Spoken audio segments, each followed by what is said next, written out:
2024 లేదా 25లో డిగ్రీ లేదా బీటెక్ చదివారా? సాఫ్ట్‌వేర్ జాబ్ కోసం ఎదురు చూస్తున్నారా? అయితే కోడ్‌జ్ఞాన్ 100 డేస్ కోర్సులో చేరండి. జాబ్ సాధించండి. నమస్కారం సార్. నమస్తే. సార్, రిలేషన్‌షిప్‌లో కొన్ని ఇష్యూస్ అయినప్పుడు భర్తకి వైఫ్ యొక్క బిహేవియర్ కావచ్చు, తను చేసే పనులు కావచ్చు, లేదు అంటే తను ఇచ్చే కంఫర్ట్‌నెస్ కావచ్చు, ఏది నచ్చట్లేదు. ఓకే, మా ఆయనకి నచ్చట్లేదు, కానీ నేను అవి మార్చుకొని నేను చేంజ్ అవ్వాలి అనుకునే ప్రాసెస్‌లో కూడా అంటే అది అర్థం చేసుకోకుండా మళ్ళీ రివర్స్‌లో ఇది నెవర్ ఎండింగ్ ప్రాసెస్ అని అంటూ ఉంటారు. ఎలా చూడాలి అంటారు? ఎప్పుడైనా అట్లా ట్రై చేస్తున్నప్పుడు మారకపోతే బేసిక్‌గా కొన్ని ఫ్యాక్టర్స్ ఫస్ట్ మనం చెక్ చేసుకోవాలి. ఫస్ట్ వాళ్ళకి మనం కంఫర్ట్ ఇస్తున్నామా లేదా? అంటే కొంత కంఫర్ట్ లేకపోయినా అలా రిజెక్షన్ వచ్చేస్తుంది. లేకపోతే వాళ్ళకి ఎమోషనల్ డిమాండ్స్ గానీ, ఎమోషనల్ సేఫ్టీ ఇవ్వకపోయినా అవుతుంది. అండ్ థర్డ్, ఎప్పుడైతే డామినెంట్‌గా ఉంటారో నేను చేస్తున్నా, నీకోసమే చేస్తున్నా అనేట డామినెంట్‌గా ఉంటారో అప్పుడు నచ్చదు. ఇది జనరల్‌గా. ఓకే. ఇంకా కోర్‌గా వెళితే బేసిక్‌గా నన్ను నేను మార్చుకోవడానికి ట్రై చేసి నేను ఇంత మారాను. నీకోసం రాని వంట నేర్చుకున్నాను. నీకోసం వేసుకొని బట్టలేసుకున్నాను. నీకోసం ఎప్పుడు చేయలేనివన్నీ చేశాను. నువ్వు చేంజ్ అవుతున్న comfort that person may not be accepting it. Okay. ఆయన అనుకున్న కంఫర్ట్, ఆయన అనుకున్న లెవెల్ ఆఫ్ చేంజ్ అది కాదేమో. మరి ఆ చేంజ్ కాదు అని ఎప్పుడైతే వేరే వ్యక్తికి అనిపించినప్పుడు అది అంటే చెప్తేనే కదా సార్ వేరే వాళ్ళు ఇంత ట్రై చేస్తున్నారు. నిజంగా నేను నీకు నచ్చాలనే మీకు నాకు నచ్చకున్నా కావచ్చు మీకు కంఫర్ట్ ఇవ్వడము, లేదు అంటే మీరు చెప్పేదానికి కొన్ని కొన్ని సందర్భాల్లో ఇది కరెక్ట్ కాదు అని అనిపించినా కూడా నాన్ జడ్జ్మెంటల్గా వినడమే మనం చేస్తూ ఉన్నాం. అండ్ అలాగే మీ లెవెల్ ఆఫ్ ఎక్స్పెక్టేషన్ మీరు అన్నట్టుగానే నేను ఇచ్చాను అని నేను ఫీల్ అవుతున్నాను, కానీ మీకు ఆ ఎక్స్పెక్టేషన్లో అది కాదు కంఫర్ట్, కానీ అది నాకు కమ్యూనికేట్ చేయాలి కదా, అలా అయితేనే నాకు తెలుస్తుంది కదా అనుకునేటప్పుడు కమ్యూనికేషన్లోకి వచ్చేసరికి ప్రాబ్లం ఏంటంటే పీపుల్ జనరల్లీ ఏమవుతుంది, ఎప్పుడెప్పుడో విషయాలు తెచ్చి చెప్పాల్సిన పాయింట్ మిస్ అయిపోతారు. అది ఇంకా గొడవకి దారితీస్తుంది. ఎందుకంటే నేనే ఎప్పుడు మారాలా, నేనే ఎప్పుడు చేయాలా, నేనే ఎప్పుడు చేంజ్ అవ్వాలా అని ఒకటి. ఎందుకంటున్నానంటే వాళ్ళ కోసము ఒకవేళ నేను అన్నట్టుగా నువ్వు నాకు ఒక చెప్పుని 2 కాళ్ళు వేసుకుని రావాలి అన్నాను. ఒకరోజు మారుతాడు, 2 రోజులు మారుతాడు, 3 రోజులు రోజు అలాగే 2 కాళ్ళను ఒక చెప్పులు వేసుకొని రాలేడు కదా. అలాగ వాళ్ళు కూడా ఆపోజిట్ వాళ్ళు చాలా మారి ఒక విసుగు వచ్చేసి ఒక విసుగులో చేస్తుంటారు. ఎంత చేసినా ఆయనకు నచ్చదు అని ఒకటి. రెండోది, కమ్యూనికేట్ చేసేటప్పుడు they just can't tell that ఇది చేస్తే బాగుంటుందని. ఎందుకంటే వాళ్ళకి అది కాదు పాయింట్. వెనకాల ఎక్కడో కోర్ బిలీఫ్లో వీళ్ళు మారరు. ఈమె ఏం చేసినా యాక్టింగ్ చేస్తుంది, వీళ్ళు ఎలా చేసినా సరే ఈమె నన్ను మోసం చేయడానికే చేస్తుంది, నేను నమ్మను, ఇవన్నీ నేను చెప్తే చేసేతే ఎందుకు, ఆ మాత్రం అర్థం చేసుకోలేరా? ఈ టైప్లో వీళ్ళు ఎలా ఉంటారంటే లోపల నుంచి దే హ్యావ్ లాస్ట్ దట్ వీళ్ళు నా కోసం ఏం చేయట్లే, అంత యాక్టింగ్. అంటే ఆ పర్సెప్షన్ ఎలా మార్చాలంటారు? ఈ పర్సెప్షన్ మార్చాలి అంటే వాళ్ళ కోర్ మారాలి. వాళ్ళ లోపల ఉండే ఆ బిలీఫ్ దట్ వీళ్ళు నాటకాలు చేస్తున్నారు, వీళ్ళు అబద్ధం ఆడుతున్నారు, ఆర్ ఈమె ఎప్పటికీ నా కోసం కాదు, ఆర్ వాళ్ళు ఆల్రెడీ ఆ కోర్లో వేరే వాడితో కమిట్ అయిపోయి లేకపోతే మోసం చెయ్యాలని ఫిక్స్ అయిన వాళ్ళని నువ్వు ఎంత కమ్యూనికేట్ చేద్దాం అనుకున్నా అవ్వదు. సో మోసం చేసే బ్యాచ్ ఒకటి పక్కన పెడితే, ఈ లోపల నుంచి ఎంతో కండిషనింగ్ ఉండి ఒక బిలీఫ్ సిస్టమ్ కండిషనింగ్గా మారి ఇంకా వాళ్ళు ఏం చేసినా తప్పుగా కనిపిస్తుంటుంది. అంటే ఇక్కడ అవతల వ్యక్తి అమ్మాయి మారాలి, చేంజ్ అవ్వాలి, చేంజ్ అవ్వడానికి రకరకాల ప్రయత్నాలు చేసినప్పటికీ అంటే మీకున్న బిలీఫ్ సిస్టమ్ ప్రకారంగా వాళ్ళని ఎక్స్పెక్ట్ చేస్తుంటాం. అండ్ అది చెప్పడానికి కూడా రాదు మనకి. ఎందుకు అంటే వాళ్ళకి తెలియదు. నువ్వు ఇలాంటి బట్టలు వేసుకోకు, ట్రెడిషనల్ వేర్ వేసుకో అన్నాడు అనుకో, వాళ్ళు ఎందుకు అసలు ట్రెడిషనల్కి దీనికి ఏంటి సంబంధం అని అంటే కూడా వాళ్ళకి తెలియదు. మా వాళ్ళు చెప్పారు నేను ట్రెడిషనల్ వేర్ వేసుకోవాలి. They don't have a clarity, కాబట్టి దే కెనాట్ కమ్యూనికేట్ క్లియర్లీ. వాళ్ళకి ఫండమెంటల్గా ఆ క్లారిటీ ఉండదు. ఆ క్లారిటీ లేక ఎప్పటి నుంచో తరతరాలుగా వస్తున్న ఆ కండిషనింగ్ వల్ల నేను ఇలాగే ఉండాలి, అదే కరెక్ట్ అంతే. ఒక భార్య అంటే ఇట్లా పరిగెట్టాలి, చెయ్యాలి, కాలు పట్టాలి, లేకపోతే ఇంకోటి చేయాలని వాడు ఫిక్స్ అయ్యాడు అనుకో, ఎంత చేస్తున్నా ఇంకా భర్త ఇంకా రెస్పెక్ట్ ఇవ్వాలి, ఇంకా ఏదో ఇవ్వాలి, ఇంకా ఏదో చెయ్యాలి అనే దాంట్లోనే ఉంటారు. బికాస్ దేర్ ఫండమెంటల్ కండిషనింగే భార్య అలా ఉండాలి, భర్త ఇలా ఉండాలి అనేది ఒకటి మైండ్లో ఉండిపోతుంది. చాలా కష్టం టు చేంజ్ దట్. అందుకోసమే మా దగ్గరకు వస్తే మేము చేసేది ఆ కోర్ని వర్కౌట్ చేస్తాం. అప్పటికి నమ్మరు, ఒప్పుకోరు. మీకు తెలీదు, మీరు జనరేషన్ పాడు చేస్తున్నారు వారు ఇంకోటితో పాడు చేస్తున్నారు అంటారు. కానీ వాళ్ళు మీ రిలేషన్ పాడైపోతుందిరా, అనవసరంగా ఒక మనిషిని టార్చర్ పెడుతున్నారు అని చెప్పినా వినరు. సో ఆ కోర్ మారాలి అంటే ఆ కోర్కి యాడ్ అవుతున్న ఫీడింగ్ మారాలి. ఎందుకంటే లోపల ఎప్పుడైనా మన క్యారెక్టర్ మారాలి అంటే వాట్ ఫీడ్స్ అస్ మారాలి. ఆ ఫీడింగ్లో మన సెన్సరీ ఇన్పుట్ అంటే చూసేవి, మాట్లాడేవి, వాళ్ళకేవో ఫ్రెండ్స్, అలాంటి ఫ్రెండ్సే ఎప్పుడు భార్యలను తిట్టే ఫ్రెండ్స్తో గ్రూప్ చేరతారు. ఎప్పుడు ఇలా అట్లా టార్చర్, అట్లా కాళ్ళ కింద తొక్కుండాలనే బ్యాచ్తో ఉంటారు. సో ఆ ఇన్పుట్స్ నుంచి తగ్గించాలి. ఫస్ట్ ఆ బిలీఫ్ సిస్టమ్, ఆ బిలీఫ్ సిస్టమ్ని రీఎన్ఫోర్స్ చేసే వాళ్ళ నుంచి దూరం పెట్టాలి. సెకండ్ వచ్చేసి దాని యొక్క విలువ తెలియాలి. లేకపోతే ఎప్పుడైనా ఒక వస్తువు విలువ అది లేకపోతే తెలుస్తుంది. అవును. సో ఆ లేకపోతే ఎలా ఉంటుంది నీ లైఫ్ అన్నది తెలియాలి. ఓకే. థర్డ్, వాళ్ళు చేస్తున్నదంతా ఇంత చేస్తున్నప్పుడు ఆ ట్రూ లవ్ని గుర్తించలేకపోతే నీకోసం అన్నీ మార్చి అన్నీ చేసి నీకోసం నన్ను నేను మార్చుకోవడానికి రెడీ అవుతున్నాను అన్న విషయం అర్థం కాకపోతే, ఎవడో పుస్తకంలో చెప్పింది, ఎవడో వేస్ట్ గాడు చెప్పింది నేను నమ్ముతున్నాను, నా భార్యను నమ్మలేకపోతున్నాను అనేది వచ్చిన రోజున యు ఆర్ ఆల్మోస్ట్ డెడ్ కింద లెక్క. ఇది మారాలి అంటే వాళ్ళకి ఫండమెంటల్ ఆ ప్రేమని చూడడం రావాలి. అట్లీస్ట్ ఇందులో కాకపోతే ఇండైరెక్ట్గా సమ్వేర్ ఒక లవ్ ఇంత బాగుంటుందా, ఒక లవ్. నేను చూశాను ఒక ఆయన చాలా కర్కోటకంగా ఉండేవాడు, అంటే బాగా అంటే ఇట్లా కాళ్ళ కింద ఒత్తుండను. ఓ సినిమా చూసి మారాడండి. సినిమా చూసి ఆ సినిమాలో అవునా ఇంత ప్రేమించచ్చా అని మారాడు. సో అలాగ ఒక ట్రిగర్, ఒక పాయింట్ ఒకటి వచ్చి దాంతో స్ట్రైక్ అయి చేంజ్ అవుతుంది. సో ఇన్ గుడ్ కంపెనీలో ఉంటే ఆ లోపల కోర్ మారితేనే కమ్యూనికేట్ చేయగలుగుతారు. అది ఎలా మార్చొచ్చు అంటారు sir core value? Just by practice, repeated conditioning. అందుకే సత్సంగములు అంటారు. మంచి వాళ్ళతో కంపెనీలో ఉండి అండ్ మంచి సిచ్యువేషన్స్లో ఉండి వాళ్ళకంటూ ఒక ట్రూ నేచర్ని తయారు చేసుకునేది ఉంటే అండ్ వాళ్ళు లోపల అనుకోవాలి, ఎంతన్నా కష్టంగా ఉంది కదా ఈ రిలేషన్, ఇంకా చాలా ఆడ్ అయిపోయింది కదా, దీన్ని నేను మార్చుకోవడానికి ఏం చెయ్యాలి అని మా దగ్గరకు వస్తే యూ రియలైజ్ ఎంత లోపల కండిషనింగ్ ఉంటుంది తెలుసా. వాళ్ళు అసలు దే డోంట్ యాక్సెప్ట్, చాలా రాంగ్ కండిషనింగ్లో ఉంటారు. చాలా మైండ్ ఎంత బ్యాడ్గా, మా అమ్మ ఇలా చెప్పింది, మా నాన్న కూడా ఇలాగే ఉండేవాడు, మా మామ ఎట్లా చేశాడు, లేకపోతే మా బాస్ కూడా ఇలాగే ఉండేవాడు, ఇప్పుడు నీకు అలాంటి మొగుడు వచ్చుంటే తెలిసేదే, ఇట్లా ఏమేమో చెప్తారు. అంటే మనం చేంజ్ అయ్యాము అని తెలిసినాక కూడా అంటే వాళ్ళకున్న పర్సెప్షన్ మన మీద చేంజ్ అవ్వకుండా ఫస్ట్ మీ పర్సెప్షన్ మార్చుకో అని చెప్తూ ఉంటారు. ఎప్పుడు కూడా అంతే. వాళ్ళు ఎప్పుడు మనం ఎంత చేసినా చెడ్డే, వాళ్ళు ఏం కొంచెం చేసినా మంచే, ఈ మైండ్ సెట్లో ఉంటారు. ఎప్పుడు కూడా ఈ మైండ్ సెట్లో ఉంటారు. ఈ మైండ్ సెట్ రావడానికి గల కారణము strong conditioning from family, society and parents. బాగా స్ట్రాంగ్ అండ్ ఫ్రెండ్స్, బాగా కండిషనింగ్ ఉంటుంది.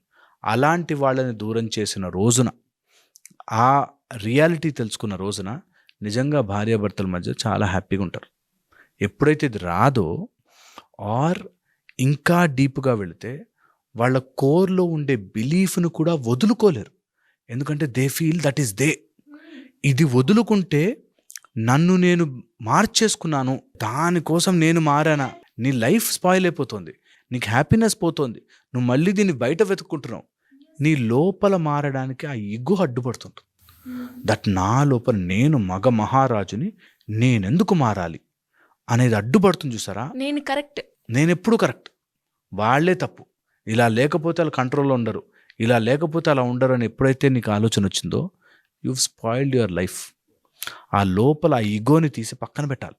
దట్ నేనెందుకు మారాలి కాదు, నేను కూడా మారచ్చు కదా, నేను కూడా అర్థం చేసుకోవచ్చు కదా, నేను కూడా మంచిగా ఉండొచ్చు కదా అని స్టార్ట్ చేస్తేనే ఆ లైఫ్ బాగుంటుంది. లేకపోతే ఆ లోపల ఈగోని దెబ్బతింటే, ఈగో ఎందుకు వస్తుందంటే మన లోపల ఉండే ఒక పాము లాంటి ఒక ఫోర్స్, అది మనకి థ్రెట్ అవుతుందేమో అని పడగెత్తుంది. పాముని కూడా ముట్టుకొని తప్పని లేస్తుంది, అది థ్రెట్ అవుతుందేమో అని. ఆ థ్రెట్లో ఎప్పుడైతే మనం ఉంటామో, దట్ నేను ఇలా చేయకపోతే నేను వీక్ అయిపోతాను, నేను థ్రెటన్ అయిపోతాను, నేను చంపేస్తారు, ఆర్ నా క్యారెక్టర్ చచ్చిపోతుంది, నేనంటే గౌరవం పోతుంది అని ఒక థ్రెట్ని మనం ఫీల్ అవుతుంటామో, అప్పుడు బుసగొట్టే పాము మన రిలేషన్ని చంపేస్తుంది. ఓకే. అందుకని ఎప్పుడు కూడా నేను మారితే థ్రెట్ కాదు, నేను వీక్ కాదు, నేను వేస్ట్ కాదు, నన్ను నేను కోల్పోవట్లేదు, ఒక పాయింటే మార్చుకుంటున్నాను అనేది కనుక వస్తే life will be beautiful. But అదే కదా సార్ రియాలిటీ, టు బి ఫ్రాంక్గా మాట్లాడుకుంటే. అదే రియాలిటీ, కానీ అది ఒప్పుకోరు. మా రియాలిటీని ఒప్పుకుని మార్చుకోవడం అనేది జ్ఞానులకు కూడా సాధ్యం కాదు. అందుకని you should keep on trying that నా లోపల ఏదైనా మార్చచ్చా, నా లోపల ఏదైనా చేంజ్ చేసుకోవచ్చా, నేనేమన్నా గొప్పగా మారచ్చా అని ఎప్పుడు చూడాలి. కానీ రియాలిటీ అంత ఈజీగా అర్థం కాదు, నిజంగా కూడా అర్థం కాదు. మనకి తెలిసినా కూడా కొన్నిసార్లు మన కండిషనింగ్, మన బ్రెయిన్ ఇట్లా లాగేస్తుంది వెనక్కి. అందుకోసం యూ షుడ్ ఆల్వేస్ దాన్ని ఫోర్స్ఫుల్గా అయినా సరే రియాలిటీ సైడ్కే వెళ్ళాలి. అంటే ప్రయత్నం చేస్తున్నా కూడా అవతల వ్యక్తి నుంచి నాకు రిజల్ట్ రావట్లేదు అంటే మీరు ఎప్పుడు చెప్తూ ఉంటారు అవతల వ్యక్తిని మార్చే కన్నా ఫస్ట్ నిన్ను నువ్వు మార్చుకుంటే నువ్వు బాగుంటావు అని. బట్ ఆ ప్రాసెస్లో కూడా వాళ్ళకి కంఫర్ట్, యాక్సెప్టెన్స్, వితౌట్ జడ్జిమెంట్తో ఉన్నా కూడా బట్ స్టిల్ ఇంకా ఇలాంటి ఎదుర్కోవాల్సి వస్తున్నప్పుడు అంటే ఎలా ఉండాలి అంటారు? అంటే ఓకే ఇంకా ఇది ఇంతే అని ఇంకా ముందుకెళ్ళడమేనా? లేదు, ఎప్పుడు అలా వదులుకోకూడదు. ఎప్పుడు you always keep striving, always keep trying, always keep ట్రయింగ్లో నేను ఎప్పుడు చెప్తుంటాను, ఒక భార్య మారుతూ మారుతూ మారుతూ వస్తుంటే నిన్ను నువ్వు మార్చుకోవడం కంటే కూడా నిన్ను నువ్వు ప్రూవ్ చేసుకోవడం చాలా ఇంపార్టెంట్. ఏ రకంగా చేయొచ్చు ప్రూవ్? ఇవన్నీ చేసినా నీకు ప్రేమని కాదు, ఏమీ చెయ్యకపోయినా నాకు ప్రేమ ఉంది, you can always come back to me అనే ధైర్యం ఇస్తే దే విల్ కమ్ బ్యాక్. ఎప్పుడు కూడా నీకోసం బట్టలు మార్చేసుకున్నాను, చాలా బట్టలు కూడా చేంజ్ చేశాను నీకోసం నేను పార్కు కూడా వెళ్ళట్లేదు, నీకోసం ఫ్రెండ్స్ కూడా వెళ్ళట్లేదు, నీకు మెహర్బానీ చేస్తున్నా అనే మైండ్ సెట్లో ఎప్పుడు ఉండకూడదు. వాళ్ళకి న్యాచురల్గా లోపల నుంచి మా ఆయనకి ఇది ఇష్టము అని వచ్చేది ఉంటుంది, అది ఒక ఆస్పెక్ట్. అండ్ ఎప్పుడు కూడా వాళ్ళు ఎక్స్పెక్ట్ చేస్తున్నారు కాబట్టి నువ్వు మారుతూ ఉంటే ఎక్కువ రోజులు మారలేం. ఒకరోజు మారుతాం, 2 రోజులు మారుతాం, తర్వాత మనకే విసుగొచ్చా ఇది ఇంతే, వేస్ట్, ఎంత మారినా అంతే అని అనిపిస్తుంది. So never ever do that. వాళ్ళ కోసం మనం మార్చుకోవద్దు, మనం ఇలా ఉందాం, వాళ్ళు తెలుసుకుంటారు, ప్రేమతో తెలుసుకుంటారు. మీరు అన్నట్టుగానే తెలుసుకుంటారు. కొన్ని సందర్భాల్లో ఏమవుతుందంటే మీరు తెలుసుకునే ప్రాసెస్లో ఆ టైంలో నేను ఉండకపోవచ్చు, దెన్ అప్పుడు మీరు తెలుసుకునే లాభం ఏంటి? ఉన్నప్పుడు మనిషి విలువ తెలియనప్పుడు. అంటే మనం ఎలా ఆలోచిస్తున్నాము, ఒకవేళ గనక అలా మరీ ఓవర్ అయిపోయి ఇంకా ఏమాత్రము చేంజ్ కావట్లేదు, ఏమాత్రం మారట్లేదు అనుకుంటే నీ సొంతం దాన్ని పోగొట్టుకుంటే నువ్వు ఉన్నా లేకపోయినా పోయినట్టే. సో తను రియలైజ్ అయ్యేంత వరకు నువ్వు మార్చుకుని ఉంటే యు ఆర్ ఆల్రెడీ గాన్. నువ్వు ఓన్లీ బట్టలు మనిషి మిగిలామంతే, ఆల్రెడీ యు ఆర్ డెడ్. అందుకోసమే అంటాను, వాళ్ళు తెలియకపోయినా సరే నువ్వు మెల్లగా ప్రశాంతంగా నీకు నచ్చినట్టుగా హామ్ చేయకుండా రిలేషన్ ముఖ్యమని బ్రతికితే చాలు. అంతేగాని వాళ్ళు మారాలి కాబట్టి నేను మారి యు ఆర్ ఆల్రెడీ గాన్. చాలా ఇంపార్టెంట్ ఇది ఎక్కదు, టైం పడుతుంది, బట్ దట్ ఈస్ ట్రూ. సిన్సియర్గా ఉండి ఎక్స్పెక్టేషన్లో కూడా సిన్సియారిటీ ఉండడం చాలా ఇంపార్టెంట్. అలా ఉంటేనే మారుతుంది. అండ్ వెరీ కాంప్లికేటెడ్ తెలుసా, కొంతమంది మారాలని అనుకోరు, కొంతమంది కావాలనే ఫాల్ట్స్లో ఉంటారు, కొంతమంది కావాలనే ఇలా ఇరికించాలని చూస్తుంటారు. అలాంటి వాళ్ళని నిజంగా కూడా చాలా కష్టపడి మారుస్తాం, చాలా కష్టపడాల్సి వస్తుంది. But that's how it is. అదే హ్యూమన్ మెంటాలిటీ, అదే హ్యూమన్ మైండ్. అంత సింపుల్గా ఈజీగా ఉంటే ఏ రిలేషన్ ప్రాబ్లమ్స్ ఉండవు. బట్ మారరు. ఎందుకు మారరు అంటే నేను చెప్పినట్టుగా బిలీఫ్ సిస్టము, ఈగో, కోర్ లోపల ఉండే వాళ్ళ కండిషనింగ్ అండ్ ఇవన్నీ చేసి నేనేదో మోసపోతున్నాను, ఒకే ప్యాటర్న్లో ట్రైనింగ్ అయిపోయి సేమ్ అదే ఇంప్లిమెంటేషన్ కావాలి అంటే అప్డేటెడ్ వర్షన్లో ఉన్నప్పటికీ కూడా సేమ్ అదే థాట్ ప్రాసెస్, సేమ్ అదే మారరు. వాళ్ళకి చాలా చాలా కష్టమవుతుంది. ఇంత అండ్ ఒకటే ఫోకస్డ్ థింకింగ్ ఉంటుంది వాళ్ళకి, ఒకటే ఫిక్స్డ్ థింకింగ్.